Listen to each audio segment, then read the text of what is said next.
Hi hello friends, എല്ലാവർക്കും നമ്മുടെ ചാനലിലേക്ക് സ്വാഗതം. നമുക്ക് നോക്കാം ഈ വാലന്റൈൻസ് വീക്കിൽ എന്ത് അനുഗ്രഹമാണ് നിങ്ങളിലേക്ക് എത്തുന്നതെന്ന്. ഇതുവരെയായി ചാനൽ സബ്സ്ക്രൈബ് ചെയ്തില്ലെങ്കിൽ ചാനൽ സബ്സ്ക്രൈബ് ചെയ്തും ലൈക്ക് ചെയ്തും എനർജിയുമായി കണക്റ്റ് ആയതിനു ശേഷം മാത്രം കാണാൻ ശ്രമിക്കുക. കാരണം ഇതൊരു എനർജി എക്സ്ചേഞ്ച് വീഡിയോ ആണ്, അതുകൊണ്ടാണ്. ഇവിടെ നമുക്ക് 3 കാർഡ്സ് വന്നിട്ടുണ്ട്. 2 of cups, the magician, queen of wands. Let see, നമുക്ക് നോക്കാം ഈ വാലന്റൈൻ വീക്കിൽ നിങ്ങൾക്ക് എന്ത് അനുഗ്രഹമാണ് വരുന്നതെന്ന്. 2 ഓഫ് കപ്സ് വന്നതുകൊണ്ട് തന്നെ നിങ്ങളിൽ ആർക്കൊക്കെയോ, അതായത് സിംഗിൾ ആയവർക്ക് ഒരു പ്രപ്പോസൽ, ഒരു എൻഗേജ്മെൻറ്റിനുള്ള സാധ്യതയുണ്ട്. അതുപോലെ നല്ലൊരു partnership, unity, love, compatibility, happy couples, നിങ്ങളിലൊരു പൊട്ടൻഷ്യൽ സോൾമേറ്റ്സിനെ കണ്ടുമുട്ടാനുള്ള സാധ്യതയുണ്ട്. നിങ്ങളുടെ റിലേഷൻഷിപ്പിൽ ഹാർമണി, ബാലൻസ്, ഈക്വലിറ്റി, നല്ലൊരു അട്രാക്ഷനായ പേഴ്സണെ കാണാനുള്ള സാധ്യതയുണ്ട്. സാധാരണയായി പ്രണയബന്ധങ്ങളിലെ ഐക്യത്തെയും സ്നേഹത്തെയും ഇത് സൂചിപ്പിക്കുമെങ്കിൽ സൗഹൃദങ്ങളിലും പങ്കാളിത്തങ്ങളിലും ഇത് ഐക്യത്തെയും പരസ്പര ബഹുമാനത്തെയും വിലമതിപ്പിനെയും സൂചിപ്പിക്കുന്നുണ്ട്.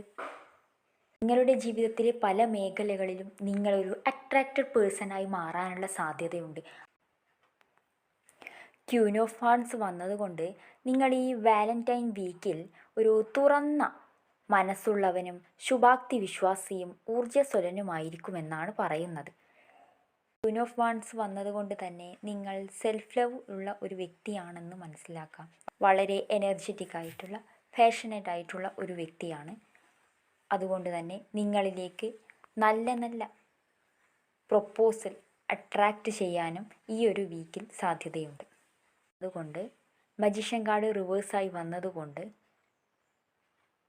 നിങ്ങളുടെ വ്യക്തിക്ക് ഈ വാലന്റൈൻസ് ഡേ ദിനത്തിൽ നിങ്ങളോട് ഒരു അനിശ്ചിതത്വമോ ആത്മസംശയമോ തോന്നിയേക്കാം. അവ വ്യക്തമായി പ്രകടിപ്പിക്കാൻ ബുദ്ധിമുട്ടുണ്ടായേക്കാം എന്ന് ഈ വിപരീതമായിട്ടുള്ള, അതായത് റിവേഴ്സ്ഡ് ആയിട്ടുള്ള മജീഷ്യൻ കാർഡ് സൂചിപ്പിക്കുന്നു. മൊത്തത്തിൽ നോക്കുകയാണെങ്കിൽ ഈ വാലന്റൈൻസ് ഡേ വീക്കിൽ സിംഗിൾസ് ആയവർക്ക് ഒരു പ്രൊപ്പോസൽ, എൻഗേജ്മെൻറ്റ്, മാരേജ് ഇതിനൊക്കെ സാധ്യതയുണ്ട്. റിലേഷൻഷിപ്പിലുള്ളവരുടെ വ്യക്തി നിങ്ങളുടെ അടുത്തേക്ക് വരാനുള്ള സാധ്യതയുണ്ട്. പക്ഷേ ഒരു അനിശ്ചിതാവസ്ഥ കാണുന്നുണ്ട്. എങ്കിലും നിങ്ങൾ തുറന്ന് സംസാരിക്കുക. വളരെ എനർജറ്റിക്കായിട്ട്, പാഷനേറ്റായിട്ട് തന്നെ തുറന്ന് സംസാരിക്കുക. ഇതിലെ എല്ലാ പോസിറ്റീവ് എനർജിയും നമുക്ക് യൂണിവേഴ്സിനോട് ക്ലെയിം ചെയ്തെടുക്കുക. എന്നിട്ട് യൂണിവേഴ്സിനോട് നന്ദി അറിയിക്കുക. Thank you universe.